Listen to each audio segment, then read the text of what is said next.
কেমন আছেন? ওয়ালাইকুম আসসালাম, আলহামদুলিল্লাহ ভালো। আপনারা কেমন আছেন? আলহামদুলিল্লাহ। আচ্ছা, মাইমুন আক্তার ময়না আপনার এই মাদ্রাসায় এই ক্লাসেই তো লেখাপড়া করতেন? জি হ্যাঁ, এখানে পড়াশোনা করছি। জি, উনি লাস্ট আপনার কি শোনাইছিল? প্রতিদিন সকালবেলা সে আসে 9টা পর্যন্ত এখানে পড়ার পরে ছুটি দিলে আবার বাড়িতে গিয়ে স্কুলে চলে যায়। সে স্কুলেও পড়তো। তো শনিবার দিন সকালে সে আসছে আমাকে 8:30 বা 15টার দিকে এই যে এখানে বসে সে আমাকে আমপড়াটা শুনেছে। হ্যাঁ, এখানে বসে আমি বসছিলাম ওইখানে, সে এখানে বসে আমাকে পড়া শুনেছে। সূরা মুতাফফিফিন থেকে সূরা নাবা পর্যন্ত সে মুখস্থ আমাকে শুনেছে। পরে 9টার সময় ছুটি হয়ে গেছে, বাড়িতে চলে গেছে।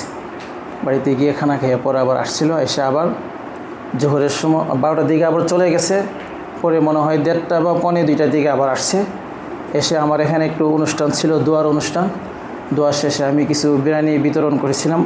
তো ওইখানেও সে বিরিয়ানির প্যাকেট নিয়ে কিছু এখানে বসে খেয়ে এদের সাথে বসে এখানে খেয়ে তারপরে কিছু তার মায়ের জন্য বাড়িতে নিয়ে গেছে।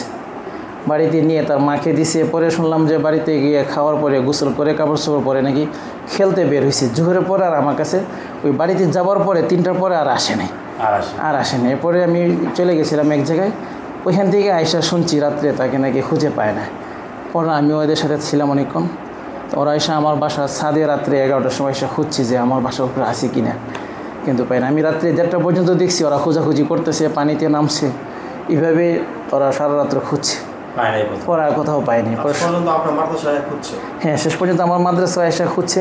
ওরা নাকি ওই জিনের মাধ্যমে নাকি জিন নাকি বলছে যে এদের কাছে, বলতে আমি বিশ্বাস করি না, যে উপরে আছে। এ কথা শুনে ওরা আমার কাছে এসে বলতেছে যে আপনার বিল্ডিংয়ের উপরে ছাদে একটু খুঁজবো। আমি বলছি ঠিক আছে খুঁজেন। তাই সে খুঁজে গেছে, কিন্তু এখানে পায়নি। পরে মনে হয় মসজিদে সকালবেলা শুনলাম যেটা মসজিদে পাওয়া গেছে। হ্যাঁ, নিয়মিত আসে, সকালবেলা আসে। আগে গত বছর 3 টাইমে 4 টাইমে আসছে, সকালেও আসছে, 10টার সময় আসছে, আবার সন্ধ্যার সময় আসছে। তো এবছর ভর্তি হওয়ার পরে শুধু 1 টাইমে আসে, সকালবেলা আসে। এরপরে 9টার সময় ছুটি হয়ে গেলে বাড়িতে গেলে পরে আর আসে না। সে আবার স্কুলে পড়ে, এবার ক্লাস 5-এ পড়ে, তো বৃত্তি আছে, এই জন্য আর আসে না। আবার ক্লাস হ্যাঁ, এখানে মানে হেফজরা নাজাররা চালাই যেতেছে। আর যেহেতু স্কুলের সুযোগ ছিল, এই জন্য স্কুলে ক্লাস 5-এ পড়তেছিল। হ্যাঁ, এই জন্য বাকি টাইমগুলোতে আসে না। মানে এমনিতে রেগুলার প্রতিদিনই আসে, রেগুলার প্রতিদিনই আসে। মাঝে মাঝে একটু ছোটো বাচ্চা না, হ্যাঁ অ্যাবসেন্ট থাকে মাঝে মাঝে। জি, রেগুলার বলতে যেমন সকালে আসলো একদম রাতে গেলে এমন না? না, এরকম না। 24 ঘন্টা যে অন্যরা যেভাবে থাকে আবাসিক হিসাবে নয়, শুধু সকালে আসছে 6টা 6:30 যখন ঘুম থেকে উঠতে পারে তখন আসছে। কোরআন শিক্ষাটাও নিচ্ছে সে, ওইদিকে আবার 7 জানুয়ারি শিক্ষাটাও, মানে তারা বাবারই আসছিল যে ক্লাস 5 পর্যন্ত পড়াবে আর তাকে হাফেজা বানাবে। এই জন্য সে এখানে ওর আব্বা এখানে দিছে তাকে। ছোট বাচ্চারা যেহেতু ছোট, এই জন্য আমি এদের সামনে বসি। হ্যাঁ, আবার কিছু বড় স্টুডেন্ট আছে, আমার জন্য আলাদা আবার শিক্ষিকা আছে যারা বড়।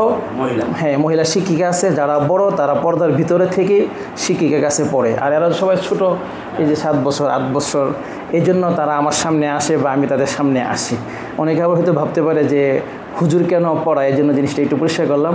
বড়দের জন্য আলাদা ব্যবস্থা, ভিতরে বসে শিক্ষিকার কাছে পড়ে, আর ছোটরা এখানে আমার সামনে আসে, আমার কাছে পড়ে। জি জি।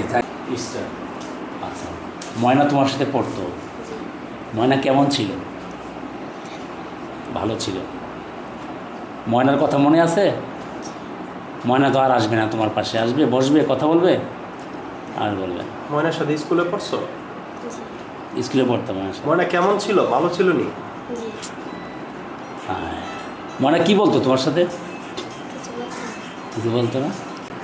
দৃষ্টান্তমূলক শাস্তি দেওয়া হয়, আর যেন আমাদের দেশে ময়নার মতো কারো প্রাণ এইভাবে অকালে যেন না দিতে হয়। থ্যাংক ইউ হুজুর, ভালো লাগবেন। দেশবাসী উদ্দেশ্যে কিছু বলতে পারেন, বলে বিদায় নিন।